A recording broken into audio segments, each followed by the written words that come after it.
Hi hello friends, ಎಲ್ಲರಿಗೂ ನಮಸ್ಕಾರ. Welcome to Dishant vlog. ನಾನು ಕವಿತಾ.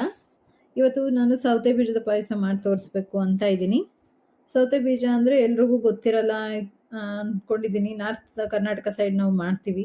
ಇದನ್ನು ಹೆಂಗೆ ಮಾಡ್ತೀವಿ ಅಂದರೆ ಮೈದಾ ಮತ್ತು ಚಿರೋಟಿ ರವೆ ಎರಡನ್ನೂ ಸ್ವಲ್ಪ ನೀರಿನಲ್ಲಿ ಚಪಾತಿ ಹಿಟ್ಟಿನ ಅದಕ್ಕೆ ಕಲಸಿ, ಕೆಲವರು ರೌಂಡ್ ಶೇಪಲ್ಲಿ, ಕೆಲವರು ಉದ್ದುದಕ್ಕೆ ಮಾಡ್ತಾರೆ. ನನಗಂತೂ ಇದನ್ನು ಮಾಡೋಕ್ಕೆ ಬರಲ್ಲ. ನಮ್ಮಮ್ಮ ಮತ್ತು ನಮ್ಮ ಅತ್ತೆನೇ ನನಗೆ ಮಾಡಿಕೊಡೋದು.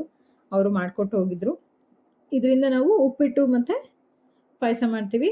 ಇವತ್ತು ನಾನು ಪಾಯಸ ಮಾಡೋದು ಹೇಗೆ ಅಂತ ತೋರಿಸ್ಕೊಡ್ತೀನಿ. ಅದಕ್ಕೆ ಬೇಕಾಗಿರೋಂಥ ಪದಾರ್ಥಗಳು: ಸೌತೆ ಬೀಜ ಬಂದ್ಬಿಟ್ಟು ಒಂದು ಮುಕ್ಕಾಲು ಬೌಲಷ್ಟು ಸೌತೆ ಬೀಜ. ಅದೇ ಸಮ ಪ್ರಮಾಣದಲ್ಲಿ ನಾನು ಬೆಲ್ಲನೂ ಕೂಡ ತಗೋಬೇಕು. ಸೇಮ್ ಕ್ವಾಂಟಿಟಿನಲ್ಲಿನೇ ಬೆಲ್ಲ ತಗೋಬೇಕು.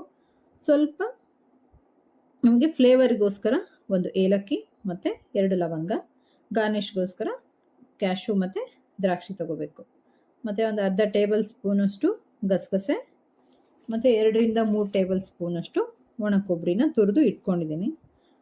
ಕ್ಯಾಶು ಮತ್ತು ದ್ರಾಕ್ಷಿನೂ ನಾವು ಫ್ರೈ ಮಾಡೋದಕ್ಕೆ ಮತ್ತು ಸೌತೆ ಬೀಜನೂ ಫ್ರೈ ಮಾಡ್ಕೋಬೇಕು. ಅದಕ್ಕೋಸ್ಕರ ನಮಗೆ ಒಂದು 3 to 4 ಟೇಬಲ್ ಸ್ಪೂನಷ್ಟು ತುಪ್ಪ ಬೇಕು. ಈಗ ಮಾಡೋದು ಹೇಗೆ ಅಂತ ನೋಡೋಣ ಬನ್ನಿ. ಈಗ ಮಾಡೋ ವಿಧಾನ ಬಂದ್ಬಿಟ್ಟು ಒಂದು ಕುಕ್ಕರ್ನ ಇಟ್ಟು ಒಂದು ಲೋ ಫ್ಲೇಮಲ್ಲಿ ಅದಕ್ಕೆ ಒಂದು 3 to 4 ಟೇಬಲ್ ಸ್ಪೂನಷ್ಟು ನಾವು ತುಪ್ಪನ ಹಾಕಬೇಕು. ತುಪ್ಪ ಹಾಕಿದಾದಮೇಲೆ ಅದು ಸ್ವಲ್ಪ ಬಿಸಿ ಆಗಬೇಕು. ಲೈಟಾಗಿ ಬಿಸಿ ಆದಮೇಲೆ ಅದಕ್ಕೆ ಕ್ಯಾಶುನ ಹಾಕಿ ನಾವೊಂದು ಫ್ರೈ ಮಾಡ್ಕೋಬೇಕು. ಅದ್ರ ಜೊತೆಗೇನೆ ನಾನಿವಾಗ ದ್ರಾಕ್ಷಿನೂ ಕೂಡ ಆ್ಯಡ್ ಮಾಡ್ತೀನಿ. ಆ್ಯಡ್ ಮಾಡಿಬಿಟ್ಟು ಅದನ್ನು ಫ್ರೈ ಮಾಡ್ಕೊತೀನಿ. ಒಂದು ಗೋಲ್ಡನ್ ಬ್ರೌನ್ ಕಲರ್ಗೆ ಬಂದಮೇಲೆ ಅವನ್ನೆಲ್ಲ ಒಂದು ಬೌಲಿಗೆ ಎತ್ತಿಟ್ಕೊತೀನಿ. ಅದನ್ನು ಎತ್ತಿಟ್ಕೊಂಡ ನಂತರ ಅದೇ ಕುಕ್ಕರ್ಗೆ ನಾನು ತಗೊಂಡಿದ್ದಂಥ ಮುಕ್ಕಾಲು ಬೌಲಷ್ಟು ಸೌತೆ ಬೀಜನ ಅದೇ ಕುಕ್ಕರ್ಗೆ ಹಾಕಿ ಒಂದು ಒಳ್ಳೆ ಮಿಕ್ಸ್ ಕೊಟ್ಟು ಅದನ್ನು ನಾನು ಜಸ್ಟ್ 1 ಮಿನಿಟ್ ಅಷ್ಟೇ ಫ್ರೈ ಮಾಡ್ಕೊತೀನಿ. ನೀವು 1 ಬೌಲಷ್ಟು ಸೌತೆ ಬೀಜ ತೊಗೊಂಡಿದ್ರೆ ನೀವು 2.5ರಿಂದ 3 ಬೌಲಷ್ಟು ನೀರು ಹಾಕಬೇಕು. ನಾನು ಮುಕ್ಕಾಲು ಬೌಲ್ ತೊಗೊಂಡಿರೋದ್ರಿಂದ 2 ಬೌಲಷ್ಟು ನೀರನ್ನ ಹಾಕಿ ನಾನು ನೀಟಾಗಿ ಕೈ ಆಡ್ಕೋಬೇಕು. ಒಂದ್ಸರಿ ಸೈಡಿಗೆಲ್ಲ ಇರುತ್ತಲ್ಲ ಎಲ್ಲ ನೀಟಾಗಿ ಒಂದ್ಸರಿ ಅದನ್ನು ಕೈ ಆಡ್ಕೊಂಡು ಲಿಡ್ನ ಕ್ಲೋಸ್ ಮಾಡಿ ಜಸ್ಟ್ ಒಂದು ವಿಷಲ್ ತೊಗೊಂಡ್ರೆ ಸಾಕು, ಸೌತೆ ಬೀಜ ಬೆಂದಿರುತ್ತೆ.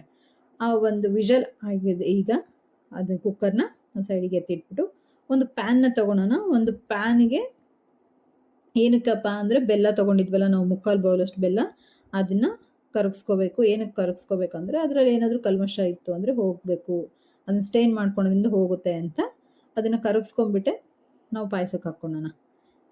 ಅದಕ್ಕೆ ಕರಗಿಸ್ಕೊಳಕ್ಕೆ ಸ್ವಲ್ಪ ಒಂದು 1/4 ಬೌಲಷ್ಟು ನೀರನ್ನ ಹಾಕಿ ನಾವು ಕರಗಿಸ್ಕೊಳ್ಳೋಣ. ಈಗ ಬೆಲ್ಲ ಕರಗ್ತಾ ಇದೆ. ಅಷ್ಟರೊಳಗೆ ನಾವು ಒಂದು ಮಿಕ್ಸಿ ಮಾಡ್ಕೋಬೇಕು. ಒಂದು ಮಿಕ್ಸಿ ಏನೇನು ಮಾಡ್ಕೋಬೇಕಂದ್ರೆ ಒಂದು ಮಿಕ್ಸಿ ಜಾರ್ಗೆ ನಾವು ತಗೊಂಡಿದ್ದಂಥ ಕಸಕಸೆ, ಒಣ ಕೊಬ್ಬರಿ ಮತ್ತು ಫ್ಲೇವರಿಗೆ ತಗೊಂಡಂಥ ಏಲಕ್ಕಿ, ಲವಂಗ ಇವಿಷ್ಟನ್ನು ಹಾಕಿ ಒಂದು ಡ್ರೈ ಆಗಿನೇ ಒಂದು ಮಿಕ್ಸಿ ಮಾಡ್ಕೊಂಬರೋಣ.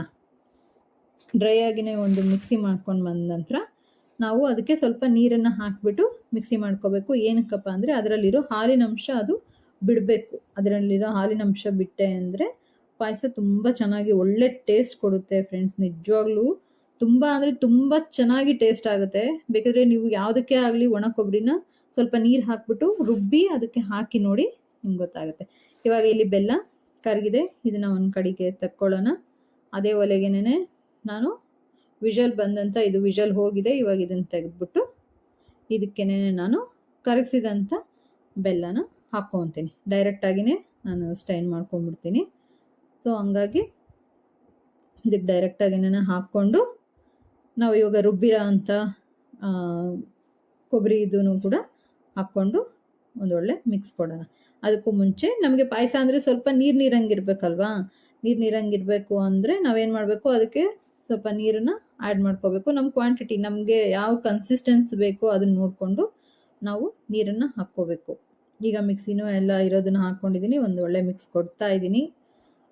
ನೋಡಿ, ಈ ಕನ್ಸಿಸ್ಟೆನ್ಸಿ ಇದೆ. ಈ ಕನ್ಸಿಸ್ಟೆನ್ಸಿ ಇದ್ದರೆ ಸಾಕು ನಮಗೆ. ಅದು ನೀಟಾಗಿ ಚೆನ್ನಾಗಿ ಕುದಿಬೇಕು. ಕುದ್ದಾಗ ನೋಡಿ ಈ ಸಾಕು, ಇಷ್ಟು ಕನ್ಸಿಸ್ಟೆನ್ಸಿ ಇದ್ದರೆ ಸಾಕು.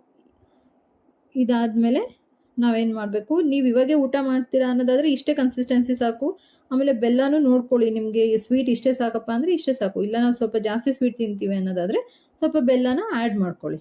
ಹೀಗೆ ಊಟ ಮಾಡೋದಾದರೆ ಇಷ್ಟು ಕನ್ಸಿಸ್ಟೆನ್ಸಿ ಸಾಕು. ಇಲ್ಲ ನಮ್ಗೆ ಲೇಟ್ ಆಗುತ್ತೆ ಅನ್ನೋದಾದರೆ ನೀವು ಸ್ವಲ್ಪ ನೀರನ್ನ ಜಾಸ್ತಿ ಹಾಕ್ಕೋಬೇಕು.